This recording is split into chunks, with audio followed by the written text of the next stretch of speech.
আসসালামু আলাইকুম। আজ আমাদের জন্য বিশেষ একদিন, পবিত্র ঈদুল ফিতর। ঈদের এই আনন্দের মুহূর্তগুলো আপনাদের সঙ্গে শেয়ার করতে চলে এলাম ছোট্ট একটি ব্লগ নিয়ে। ভোর থেকে এই আনন্দর অন্যরকম একটি চাপ, চারপাশে নতুন পোশাক, হাসি মুখ আর একটা ভালো লাগার সময়।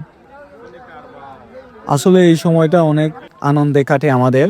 সবাই মিলে রওনা দিলাম ঈদগাহর পথে। ঈদের সবচেয়ে গুরুত্বপূর্ণ অংশ জামাতের সঙ্গে নামাজ আদায় করা। আল্লাহর কাছে শুকরিয়া আদায় করলাম, প্রার্থনা করলাম সবার জন্য। নামাজ শেষ করলাম। নামাজ শেষে সবার মুখে আনন্দের হাসি, একে অপরকে জড়িয়ে ধরা, শুভেচ্ছা বিনিময়। সত্যি ঈদের সৌন্দর্য এখানেই। এই দিনটা আমাদের জন্য শুধু আনন্দের নয়, ভালোবাসা ভাগাভাগির দিন। নতুন পোশাক, সুস্বাদু খাবার আর পরিবারের সঙ্গে কাটানোর সময়, এটাই তো ঈদের আসল মজা। আপনাদের সবার জন্য রইল ঈদের শুভেচ্ছা। কেমন হলো এই ছোট্ট ব্লগটি জানাতে ভুলবেন না। সবাইকে আবারও আমার পক্ষ থেকে ঈদ মুবারক।